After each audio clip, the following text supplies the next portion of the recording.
I think we're stuck in a tug of war between really, really good data from Asia. Every single time we get them, we get a little bit upbeat. We think that this is going to be the story when we finally see it.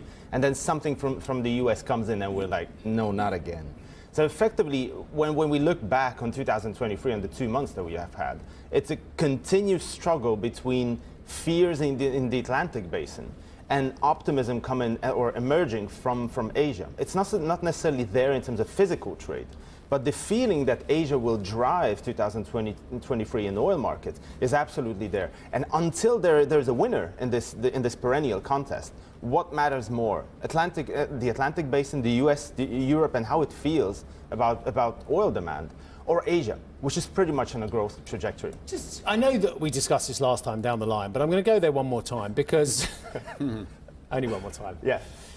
There are so many great and good, I think I probably used those words last time, who are telling me that we are $110 a barrel, we are $120 a barrel, and yet I still keep seeing mid-80s.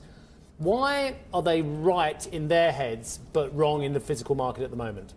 I mean, they can always talk up their books. So you should never discount the possibility that these people have... And they may have relationships with countries that have NOCs. For instance, I'm not insinuating anything. I'm just saying that... That's why I'm clearly not mentioning any names.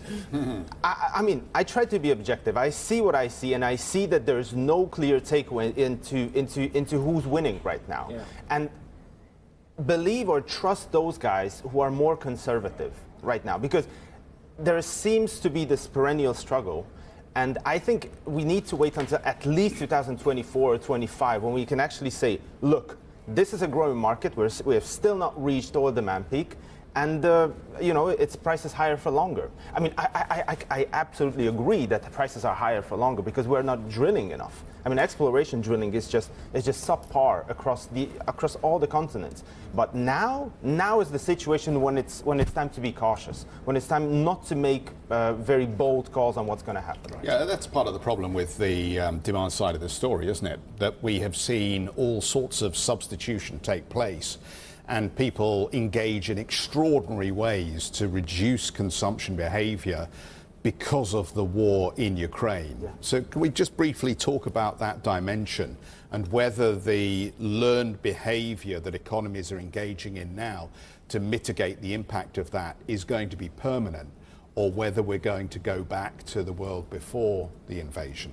I mean, we're certainly not going to go back to the world before the invasion. I think oil right now has a reputation of being a market which is difficult to get into, which also means that we will increasingly be dependent on the ones who still think oil is trendy or is worth investing into, which also means we're going to be increasingly dependent on OPEC for spare capacity and production.